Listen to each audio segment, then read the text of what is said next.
So in this recitation, we'll be discussing certain properties of images formed by curved mirrors.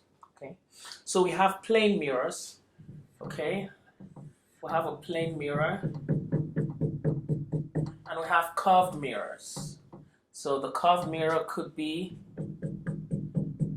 convex or concave.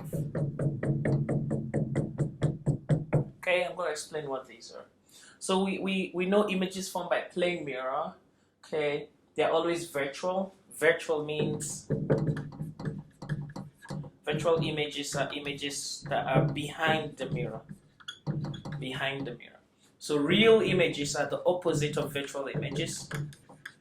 They are images formed in front of the mirror. So a plane mirror always forms a virtual image at a distance equal to the distance of the object from the mirror. Object distance equals image distance. And for a plane mirror, which is a flat straight mirror, it is regular, we also have that it has a property of image size, the same as object size.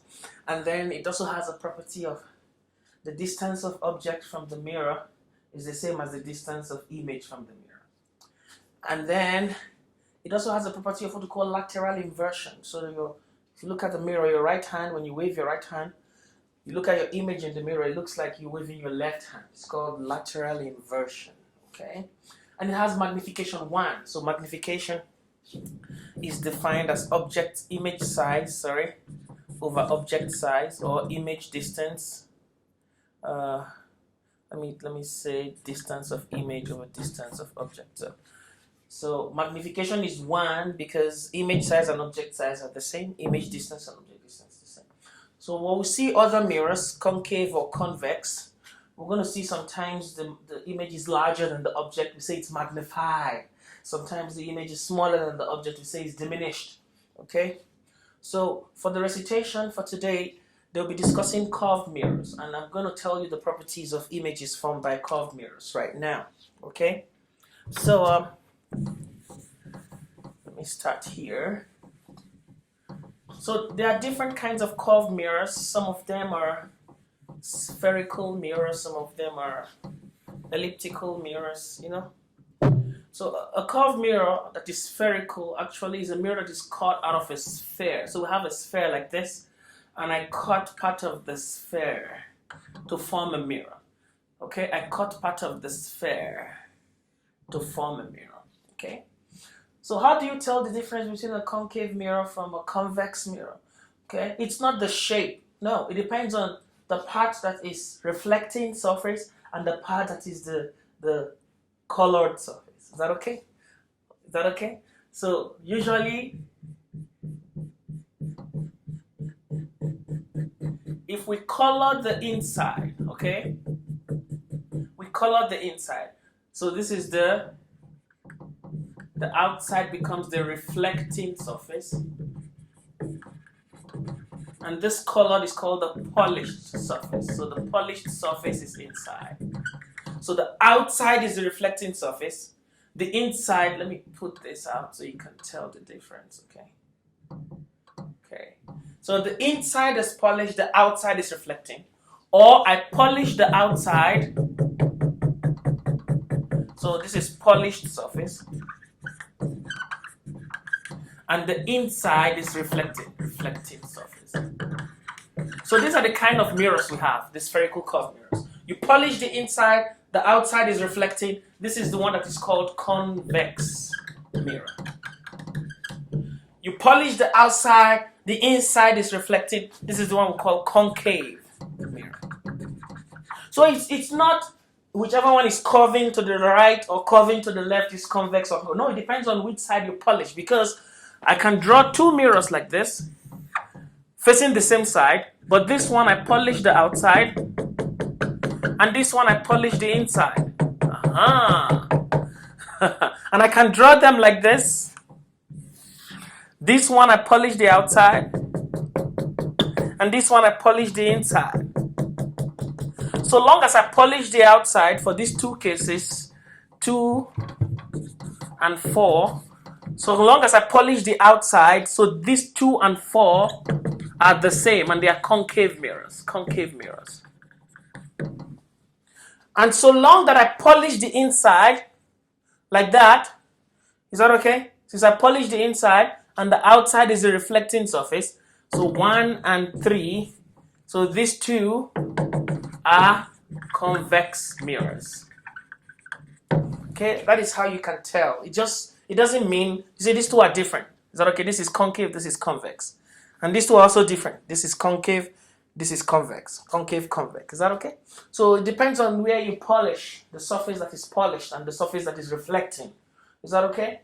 Okay, now we know how to identify mirrors. Now let's discuss the properties of this mirror. So we're going to do two things. We're going to use the mirror formula, and we are also going to use the analytical description. Is that okay? And you see, when you combine those two descriptions, things will become clearer. Okay? So let's take a look.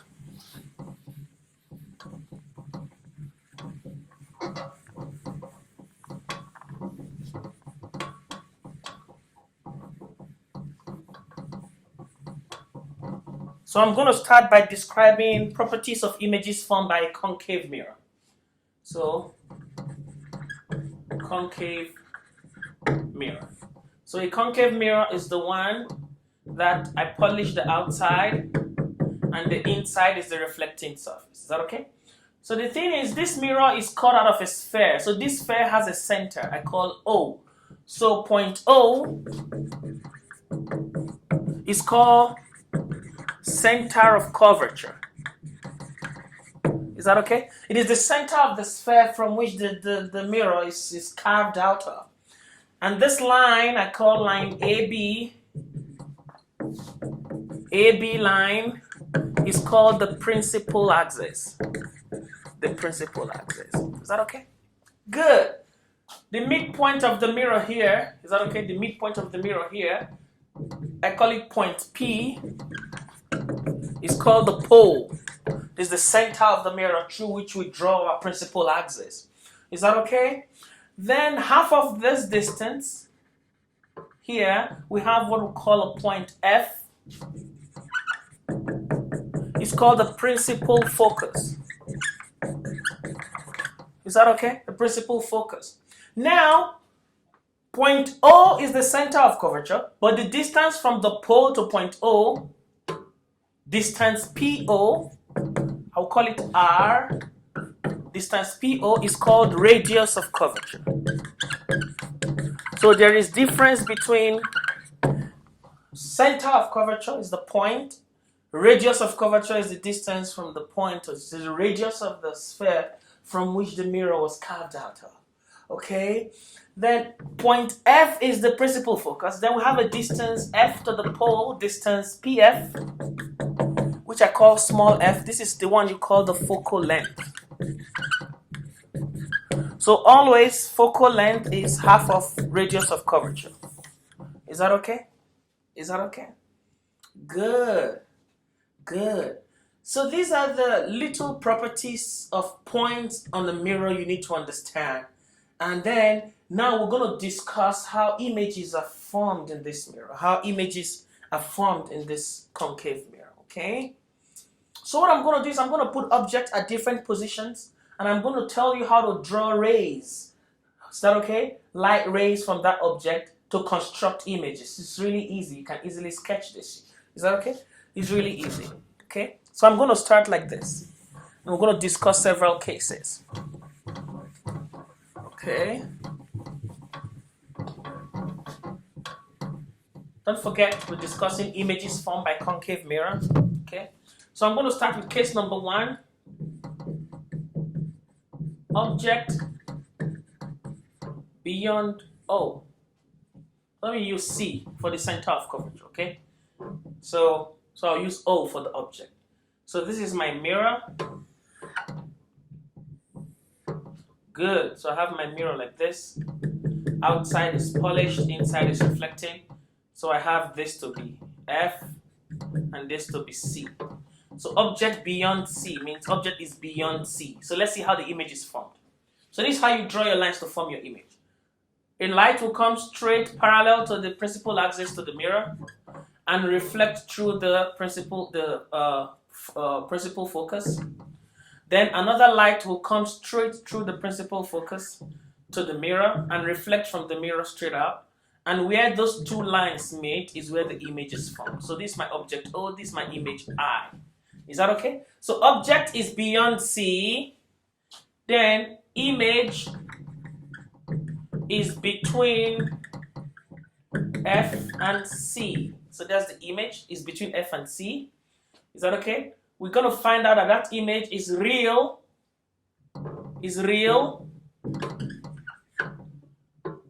inverted. So real means it is formed in front of the mirror, inverted, turned upside down, and it is always diminished in this case. It is smaller than the object. Is that okay? So the object is actually larger than the image in this case. Is that okay? Is that okay? So object is larger than image. Image is real, inverted, and diminished. Now let's put the object from beyond C. Let's put it at C. C is my center of curvature. Let's put it at C. Is that okay? So I'll do that here. Case number 2. Object at C. So I have my mirror like this. Is that okay? My lines are not that very accurate, but we'll get this. Okay, like that. So object at C now. So we have F, I have C. So my object is here, O. So rays of light will cross to the mirror as usual and go straight down. Is that okay? Try to draw it as straight as possible. Another ray of light will pass through F as usual and also from the mirror go straight down. Where both of them meet is where the image will be formed, I. So I'll discover that object at C, image is also at C. It is real, inverted, inverted means upside down, and same size as object. Same size as object. So you discover that a concave mirror forms an object of the same size only in one case, when the object is placed at C. The image will be formed at C and it will have the same size as the object. Okay, we're going to come to the mirror formula for calculating this. So the mirror formula is easy. 1 over focal length equals 1 over object distance plus 1 over image distance. Is that okay? So you discover that if my focal length is say 5 centimeters, so F is 5 centimeters, and I place object distance at 10 centimeters. If object distance is at 10 centimeters, and focal length is 5 centimeters, I already know that the object is placed at C because C is twice F. Is that okay? FC mirror. So if focal length, which is this distance, is 5 centimeters, and an object is placed 10 centimeters, I don't even need to compute this because I already know when you place an object at C, image is also formed at C. Is that okay? And I know the properties of the image. It is real, it is inverted, it is same size as the object. Is that okay? So if I calculate this for DI, the image distance, I will also get that the image distance is 10, the object distance. So the good thing about knowing analytics is going to give you directly how to understand the properties. Is that okay? But for you to understand the properties from the formula, you have to go to magnification and start discussing some negativities. If you have a negative value, it is upside down or it is virtual, which you don't do in this case, okay? So I'll keep going. So now, first case, object beyond C, image is between F and C. Second case, object at C, image also at C. Now let's look at third case. Is that okay? Let's look at third case.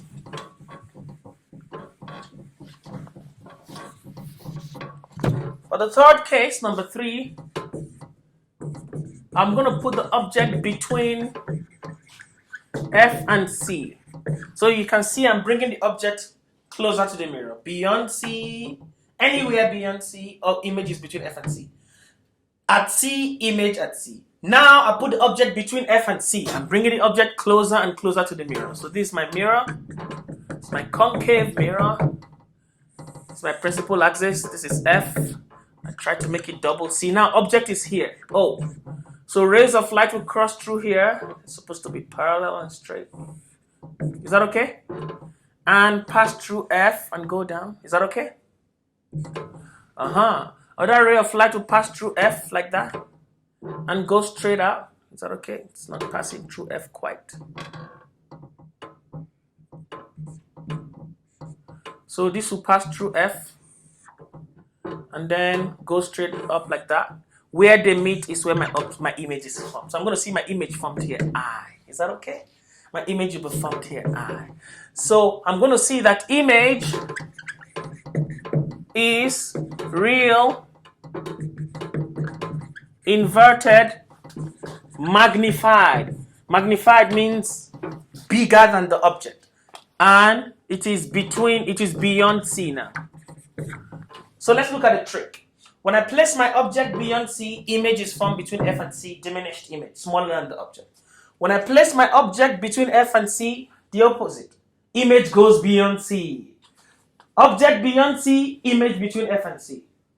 Object between F and C, image beyond C. And the image between F and C is diminished, image beyond C is magnified, is bigger than the object. Is that okay? Bigger than the object. So for example, I tell you I have my focal length to be 5 centimeters, and I place an object, say 7 centimeters in front of the mirror. Then I can tell if this is my object distance DO, I already know that that object is placed between F and C, because if F is 5 centimeters, C is at 10 centimeters, which is my radius of curvature distance. So 7 is between 5 and 10. This is what I'll be discussing. Is that okay? This is what I'll be discussing. Is that okay? Okay. So my image distance in this case will be greater than 10. I just need to calculate it using 1/5 equals 1/7 plus 1 over D image, and calculate D image. I'll get a value larger than 10 because my image is supposed to be beyond C. Okay, and I know the properties of the image here. Okay. Okay, now let's look at case number 4. I'm going to put object at F, like this. Object at F, like this. So like I'm bringing the object closer and closer to the mirror. Beyond C, at C, between F and C. Now I'm putting the object at F. So this F, this is C at the focal point. This is really important. This is how you understand the principle of focus point. That point, principle of focus, is really important, because that is the point where far away objects at infinity, their image will tend to converge at that point. Is that okay? That's why this is also called a converging mirror. Is that okay? Now, if an object at infinity converges at that point and the image is from there, it means if I put an object there at the principal focus, the image will go to infinity. So we're going to see that now. So this is an object here at F. So you see rays of light will strike the mirror. Is that okay? And then they will pass back through F. Other rays of light will strike C and go to the mirror again and go back through C. These rays of light will never meet. So these rays of light will continue to infinity.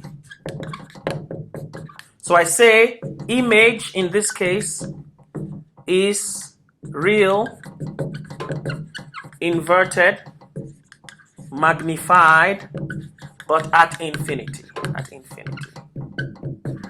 Okay, really inverted, magnified at infinity. And then we're going to go to the last case, number 5. So when they ask you, for instance, in which condition does a concave mirror produce an image at infinity? When the object is placed at the principal focus, the image goes to infinity. Okay, okay. Now, the last case, now you see we brought the object from beyond C at C, between F and C. So we're going to put it between F and the pole. The pole of the mirror and F. That's the next case. I'm going to draw that here. So I have my mirror like that. So this is F, this is C. Now the object is between F and the mirror and the pole. Is that okay? So what happens? Rays of light will come through here. Is that okay? And go back through F. Other rays of light will come through here and cross like that. So this one that goes back through F will continue to the back. and the image will be formed at the back of the mirror. Aha. In this case, the image is virtual. This is the only case the image is virtual. Is that okay? Object between the focal point F and the pole, which is the mirror. Then I'm going to get image is virtual. Virtual means the image is behind the mirror. As you can see, it is erect. Erect means upright. It is erect, that is upright. It is not like the rest. All the others are inverted, all of them. But this one is erect. Aha!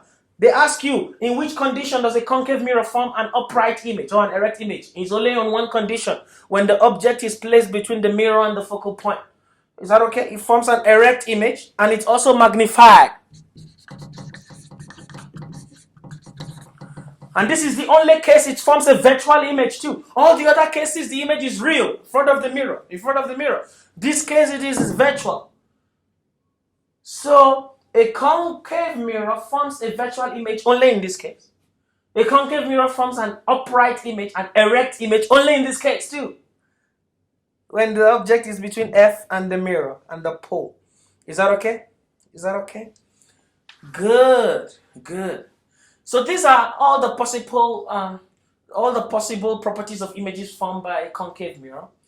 Now, for a convex mirror, it's really easy. We don't need to draw all of this because a convex mirror doesn't care where you place the object, whether beyond C or whatever. You are going to see the image at a particular point, irrespective of the object position. So a convex mirror, unlike a concave mirror that has different properties, has only one property for images formed, which I'm going to show you right now. So, let me clean this out. Okay, make sure you have this. Now, I want to see, I'll just do that one here, property by convex mirror, okay?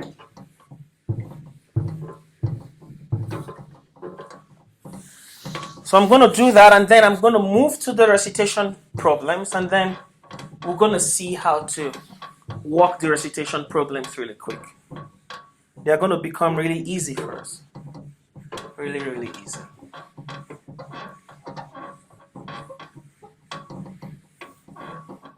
Okay.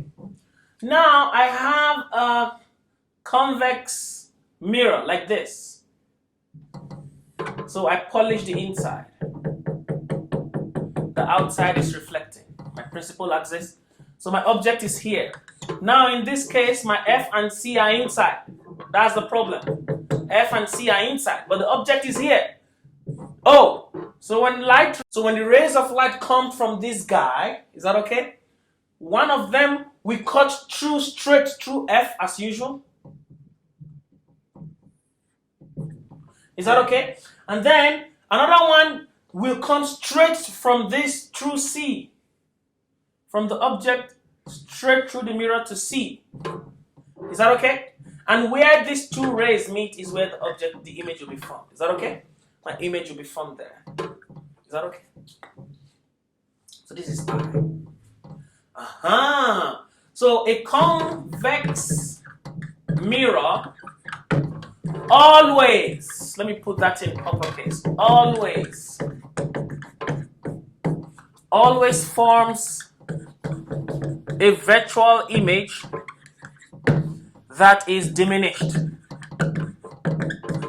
smaller than the object, always. That is why when you see those convex mirrors they use for cars, they'll tell you image is bigger or than you think. Is that okay? Or closer than you think. Is that okay?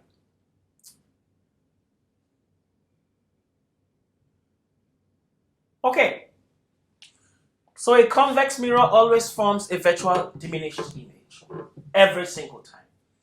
Is that okay? Every single time. Okay. And yeah. So when you use your mirror formula, 1 over F equals 1 over V, 1 over object distance plus 1 over image distance. If you get a negative distance for image, it tells you it's a virtual image. And when you are working with lenses, with mirrors, we're going to come to lenses later, If you are working with a what is it called? A concave mirror, you use positive focal length. So F is positive for concave mirror. So this is also known as converging mirror. And then F is negative for convex mirror, which is also known as diverging mirror. Okay, diverging and converging mirrors. Okay. So now, straight without wasting much time, let me go straight to the recitation problem. Okay, so right here I'm looking at the recitation problem. Is that okay? And you say I attended recitation and got the code for this quiz, so that's true always. So I click true. And you say an object placed, question 2, an object is placed by a convex mirror as shown below. So this is an object, for instance, of a convex mirror. So I polish the inside, the outside is reflecting. And we already see that the image is virtual, not real, because it's behind the mirror. Upright. It's always standing, but smaller than the object. So it is reduced. So that's how you know the property. But if it is the virtual image by a concave mirror, when you place it between F and the mirror, is upright also. It is virtual also, but the difference is it's magnified. It's bigger than the object for a concave mirror. Okay. Now let's go to the next question. So the next question says a concave mirror is placed in front. A concave mirror has an object placed in front of it as shown below. So the object distance is 7 centimeters. The focal length is 5 centimeters. And the object height is given to be 4 centimeters. Now they want us to calculate the image distance and the image height. Okay. So now we have to combine two formulas. We're going to use magnification, and we're also going to use the mirror formula. So I'll go back to the board here, and I'm going to use that formula there to make my problem simple. Okay, so that's the diagram for the convex mirror. So it's upright, it's diminished, and virtual behind the mirror. So let me come here.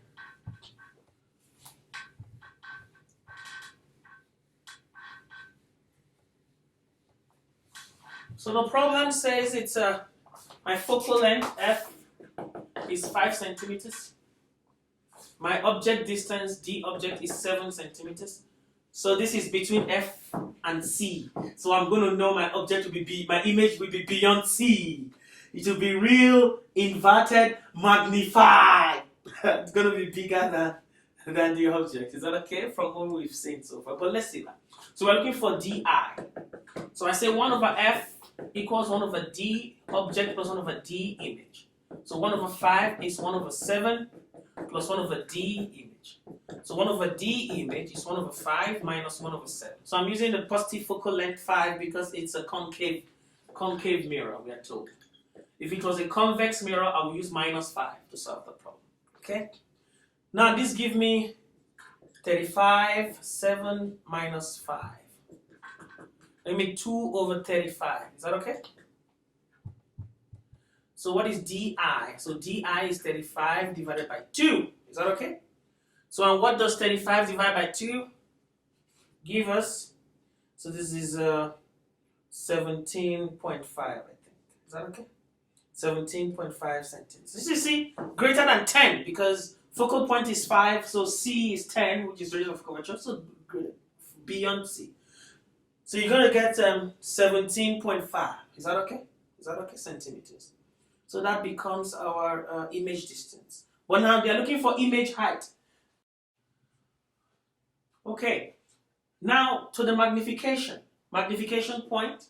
Magnification is minus image distance over object distance. Is that okay? Is that okay?